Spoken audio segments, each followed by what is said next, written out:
Hello everyone, welcome to Katiyar DK education point. I am Divya और आज हमारी हिंदी पेडागोजी की थर्ड क्लास है। तो चलिए क्लास को शुरू करते हैं। क्वेश्चन नंबर 1, चॉम्स्की के अनुसार एलईडी का संक्रमण काल होता है। एलईडी मतलब लैंग्वेज एक्विजिशन डिवाइस का संक्रमण काल होता है जन्म से 6 वर्ष तक, जन्म से 5 वर्ष तक, जन्म से 7 वर्ष तक और जन्म से 4 वर्ष तक। तो बताइए आपका करेक्ट आंसर क्या है। जन्म से 5 वर्ष तक, जन्म से लेकर के 5 वर्ष की आयु तक आपका ये डिवाइस ज़्यादा एक्टिव होता है। इस पीरियड में आप बच्चे को बहुत ज़्यादा भाषाएं सिखा सकते हैं। नेक्स्ट क्वेश्चन है आपका, लड़के होकर रोते हो, यह कथन। ऑप्शन पहला क्या है, व्याकरण की दृष्टि से, भाषा को व्याकरण की दृष्टि से पढ़ने को बाध्य करता है। दूसरा ऑप्शन है, भाषा को बच्चों की दृष्टि से पढ़ने को बाध्य करता है। तीसरा ऑप्शन है, भाषा को अध्यापकों की दृष्टि से पढ़ने को बाध्य करता है। और चौथा ऑप्शन है आपका, भाषा को जेंडर की दृष्टि से पढ़ने को बाध्य करता है। तो जो आपका ये स्टेटमेंट है कि लड़के होकर के रोते हो, तो ये भाषा को जेंडर की दृष्टि से पढ़ने को बाध्य कर रहा है।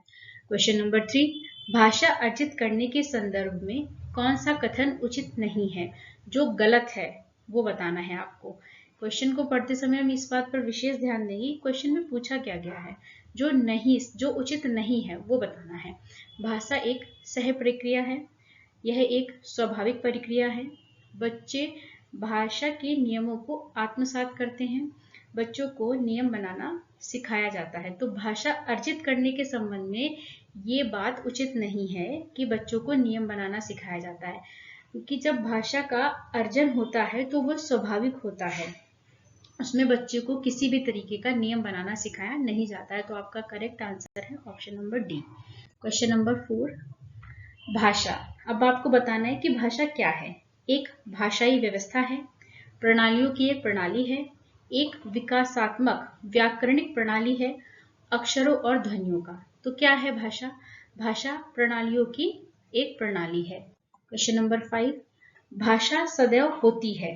क्या होती है? जन्मजात होती है, अर्जित होती है, कभी कभी अर्जित और कभी कभी जन्मजात होती है, या फिर ए और बी दोनों। तो भाषा क्या होती है? भाषा अर्जित की जाती है हमेशा। तो आपका ऑप्शन नंबर बी करेक्ट होता है। क्वेश्चन नंबर 6, कथन आ और बा पर विचार करें। आ क्या है? भाषा चिंतन प्रक्रिया से जुड़ी हुई है। ऑप्शन नंबर बा क्या कह रहा है? भाषा संभाषण की संरचना और संभाषण कार्यों का अभ्यास करने में मदद करती है। तो आपको बताना है ये दोनों ही स्टेटमेंट आपके सही है। तो आपका करेक्ट ऑप्शन है ऑप्शन नंबर सी, जिसमें दे रखा है आ और बा दोनों ही सही है। नेक्स्ट क्वेश्चन है, भाषा से क्या अभिप्राय है? भाषा विज्ञान की एक व्यवस्था है, व्यवस्थाओं की व्यवस्था है, विकासात्मक व्याकरणात्मक व्यवस्था है, अक्षर और ध्वनियां है। तो आपको बताना है कि भाषा क्या है। भाषा व्यवस्थाओं की व्यवस्था है। तो ऑप्शन नंबर बी आपका करेक्ट हो जाता है। नेक्स्ट क्वेश्चन है, निम्नलिखित में से कौन सा एक भाषा का अंग नहीं है? ध्वनि, रूप, अर्थ या फिर पठन। तो आपको बताना है कि जो भाषा का अंग नहीं है।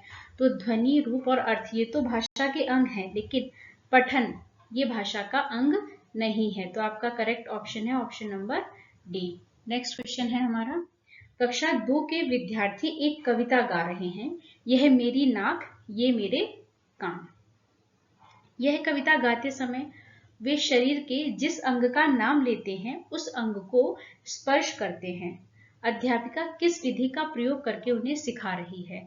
तो आपको ये बताना है कि जिस मेथड का यूज टीचर कर रही है वो क्या है। तो क्योंकि जिस भी अंग का बच्चा नाम लेता है वो उसको छूता भी है, स्पर्श भी करता है। तो ये एक समग्र भौतिक प्रक्रिया है। आपका आंसर डी करेक्ट है। नेक्स्ट क्वेश्चन है, वाणी अस्थायी होती है और डैश भाषा की तुलना में काफी तेजी से बदलती रहती है। तो आपको बताना है कि कौन सी भाषा की तुलना में ये तेजी से बदलती रहती है। तो आपका करेक्ट आंसर होगा ऑप्शन नंबर सी, लिखित भाषा की तुलना में वाणी अस्थायी होती है और लिखित भाषा की तुलना में तेजी से बदलती रहती है। लिखित भाषा स्थायी होती है। नेक्स्ट क्वेश्चन है आपका, भाषा की अंतर संबंधित व्यवस्थाओं में क्या शामिल है? तो आपको बताना है कि भाषा की जो अंतर संबंधित व्यवस्थाएं हैं उसमें क्या शामिल है। ध्वनि विज्ञान और वाक्य विन्यास, ध्वनि विज्ञान अर्थ विज्ञान, या फिर ध्वनि विज्ञान, आकृति विज्ञान, वाक्य विन्यास और अर्थ विज्ञान। ऑप्शन नंबर डी, वाक्य विन्यास, आकृति विज्ञान और अर्थ विज्ञान। तो आपका करेक्ट आंसर है ऑप्शन नंबर सी। भाषा की जो अंतर संबंधित व्यवस्थाएं हैं उसमें ध्वनि विज्ञान, आकृति विज्ञान, वाक्य विन्यास और अर्थ विज्ञान ये सब शामिल हैं। नेक्स्ट क्वेश्चन है आपका, उच्च प्राथमिक स्तर पर भाषा की पाठ्य पुस्तक में विविध प्रकार की साहित्यिक रचनाओं के समावेश का मुख्य उद्देश्य यह है। अब आपको ये बताना है कि जो साहित्यिक रचनाएं होती हैं उनको क्यों समाहित किया जाता है, उनको लेने का क्या उद्देश्य है। तो ऑप्शन नंबर ए आपका कहता है बच्चों को सभी प्रकार की साहित्यिक विधाओं में पारंगत करना। तो ये तो बात बिल्कुल भी गलत, बिल्कुल सही नहीं है। हम बच्चों को सभी प्रकार की विधाओं में पारंगत नहीं कर सकते। दूसरा ऑप्शन क्या कहता है, विभिन्न प्रकार की साहित्यिक विधाओं की भाषाई संरचनाओं से परिचित होने का अवसर देना। ये बात बिल्कुल ठीक है कि हम बच्चों को विभिन्न प्रकार की साहित्य की जो विधाएं हैं उनकी जो भाषा की संरचना है उससे परिचित होने का अवसर दे रहे हैं। तो आपका ऑप्शन नंबर बी करेक्ट हो जाता है।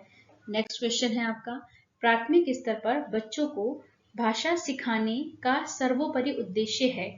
हम प्राथमिक स्तर पर बच्चों को जब लैंग्वेज को हम सिखा रहे हैं तो हमारा मेन उद्देश्य क्या होता है, ये क्वेश्चन में पूछा गया है। पहला ऑप्शन है मुहावरे लोकोक्तियों का ज्ञान प्राप्त करना। दूसरा ऑप्शन है कहानी कविताओं को दोहराने की कुशलता का विकास करना। तीसरा ऑप्शन है तेज प्रवाह के साथ पढ़ने की योग्यता का विकास करना।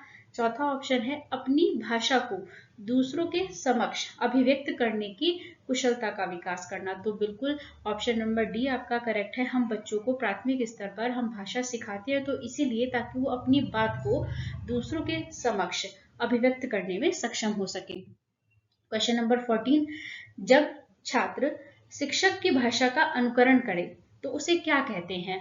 आपको पता है कि लैंग्वेज को हम अनुकरण करके सीखते हैं। जब बच्चा किसी टीचर की भाषा का अनुकरण कर रहा है यानी इमिटेट कर रहा है तो उसे क्या कहेंगे हम, अनुकरण का सिद्धांत, प्रयत्न का सिद्धांत, क्रियाशीलता का सिद्धांत या फिर अभ्यास का सिद्धांत। तो आपका करेक्ट आंसर है option number D.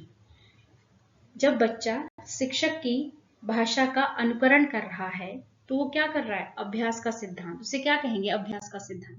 Question number 15, निम्नलिखित में से कौन सा प्रश्न बच्चों की भाषा क्षमता के विकास में सर्वाधिक सहायक है। अब आपके सामने 4 क्वेश्चन दिए गए हैं, 4 प्रश्न दिए गए और आपको बताना है कि इनमें से वो कौन सा प्रश्न है जिससे बच्चों की भाषा का ज्यादा विकास होगा। Question number option number A है आपका, डाल डाल का उपयोग करते हुए वाक्य बनाओ। वाक्य बना लेगा बच्चा, भाषा का विकास तो इसमें भी होगा लेकिन सबसे ज्यादा किसमें होगा, इन चारों ऑप्शन में जो सबसे ज्यादा होगा हमारा करेक्ट आंसर वही होगा। तितली कली के पास कब गई होगी और क्यों गई होगी, तितली और कली ने क्या खेल खेला होगा, तुम्हारी मनपसंद किताब कौन सी है। तो जो ऑप्शन नंबर डी है, तुम्हारी मनपसंद किताब कौन सी है, तो ये तो वन वर्ड हो गया, बच्चा किसी भी एक पुस्तक का नाम बता देगा जो आप उसकी मनपसंद होगी।